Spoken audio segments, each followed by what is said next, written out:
Welcome back to my channel. My name is LaShawn and this is Lush Uncut. So for today's video, we are going to be talking about the rise of the DINKs. Who are they and what do they want? Or better yet, what don't they want?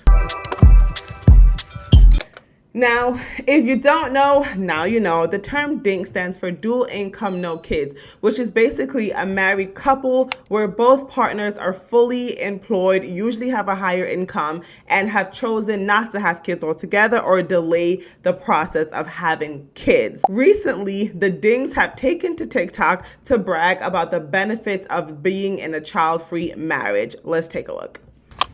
We're DINKs. I'm gonna golf whenever I'd like. We're DINKs. We're going to be asked all the time when we're going to have kids. Go. We're DINKs. We get to have sex wherever we'd like. You mean whenever? And wherever. No, whenever. When and wherever. We're DINKs. We're going to go out for date night or dancing whenever we want, and we don't have to plan to have a sitter. I'm gonna say we get to sleep in whenever we want, how late we want.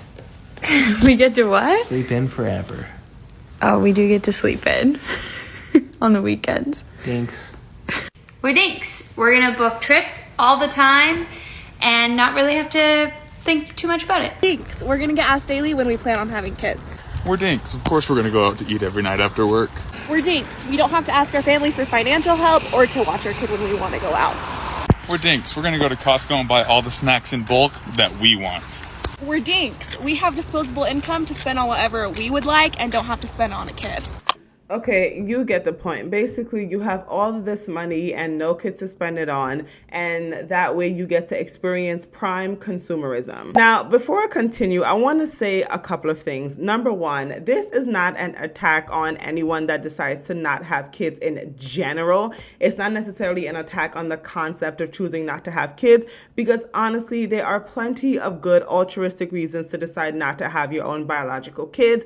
Sometimes you can be taking care of the kids of a deceased family member. You can foster, you've chosen to adopt, you've chosen, missionary or, philanthropic work. You've decided to dedicate your life to discovering a new planet. You've decided to dedicate your life to the church or just becoming a nun or whatever the case may be. There are tons of good, reasonable, logical reasons not to have kids. Now, however, as you can judge by the videos that I just saw, none of the people, blasting this lifestyle online are choosing to not have kids because of the reasons I just listed. Number two, I am very pro-family, so forgive me if I come off a bit harsh. I just find this ideology, this concept, this attitude very disgusting and vile. There are a couple of opinions that I have about this whole concept of choosing not to have kids. Number one, this perspective is the perfect example of everything that is wrong with our culture as it currently stands. It advocates for the worship of self, putting yourself and your fleshly desires first and letting that be the reason that you decide to do almost anything is usually never, ever a good idea. When you are the center of your universe, most of the times the decisions that you make are really not good for society at large. Number two, it promotes hopelessness and a culture of cowardice. This idea of, having kids mean that you're just restricted to just basically slaving behind your children or just like sacrificing yourself or, your life is just over. You can't have fun. You can't travel. You can't do this. You can't do that. It is hopeless. On top of that, it gives people who are scared of the future, which is something I'm going to talk about a little later, a way out to say, you know what, I'm not going to have kids because the world is too, hard and difficult and, climate change and all this other nonsense. It promotes that culture of cowardness and hopelessness. In my opinion, we have enough of that as it is, and we don't need more of it. Now, there's always the point of, pro-family people like myself. We say, listen, when you get old and gray, you're going to need your kids to take care of you. You're going to need someone to put you first. The roles all often switch when parents get a little older and the child becomes the parent and end up taking care of their parents.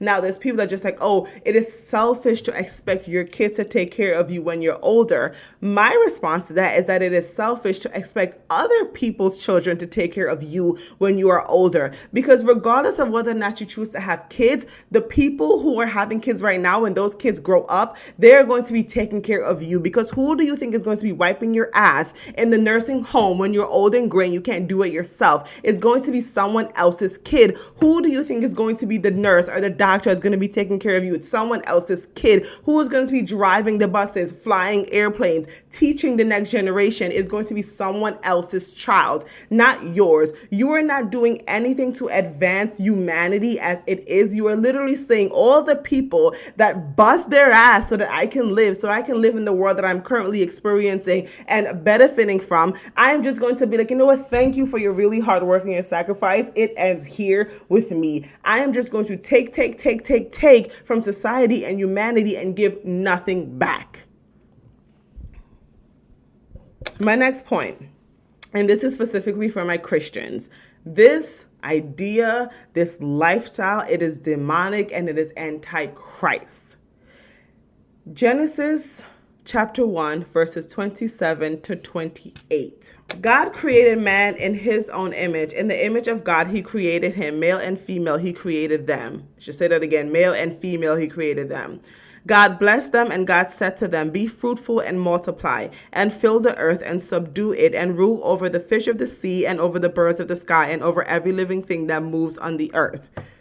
Emphasis on be fruitful and multiply. We're sitting there and allowing, secular ideologies and principles govern our life instead of submitting ourselves to the word of God. I know it sounds alluring and, often, tempting to be like, no, I am above that. I am thinking, I'm new age thinking. I am so advanced in the way that I think, in the way I evaluate life. And I'm going to go against all of these societal structures, and having kids and being married is just what society wants you to do. No, it is what is said in the word of God. And I'm so tired and sick and tired of Christians choosing to allow preachers and prophets in the secular world to dictate how we live out our Christian lives. We cannot allow ourselves to fall victim to these false prophets and these false preachers. We have to stick to what the word of God says. And he literally says, be fruitful and multiply. It is our responsibility to follow the word of God. And yes, that means it is our responsibilities to have children. My last point, and this is specifically for the people who are choosing not to have kids because of fear of the future or concern about the current state of affairs. Stop being I'm so tired of it. I was having a conversation with a friend of mine about a week or two ago, and he was saying that he is hesitant to have children because of what the world, what's going on in the world. Basically, he doesn't feel like he's going to be able to overcome the current challenges that's facing him as a man and all of these different things. And I was like, bro, that is the coward's way out. When you think about the fact that, and he was a black guy, I'm like, your ancestors literally went through slavery and still decided to procreate. They still decided to get married and have children. And he tried to come back to me and say, no, they were kind of just having kids because they were kind of having sex. Like, the idea of that level of perseverance seems so foreign to us because of the comforts of modern day living, because our lives are so comfortable that being able to persevere and endure despite your current situation to the point of having kids while you are in change seems like completely just absurd to us. I mean, who would want to have kids? Who would want to bring kids into slavery? To us, that seems completely wild. And it is just more evidence of just how weak we have gotten as a civilization, that we're saying that whatever little challenges we have, which is nothing compared to what our forefathers went through, is too much for us to continue in that fight of humanity. All the people that have literally given their life, their sweat, their blood, their tears, just so that we can actually exist in the flesh. We're going to turn around and give them a middle finger and say, because, we have wars, we have, all of these, little things that's bothering us. We're so anxious, we're so scared, we're so depressed. Oh, how can we possibly have kids? Ridiculous. Stop being like, when you think about it, the baby boom happened after World War II, I believe, which means those young men who went overseas and literally watched people die in some of the most just unbelievable ways came back and said, you know what, we're going to have a bunch of kids. What are we facing today that's really that bad? All in all, the dink culture, it is disgusting. And we have got to stop encouraging this culture of selfishness and hopelessness. Okay? I am tired of it. It's like literally, this is the one thing that I see on the internet that just makes me just unreasonably frustrated and angry.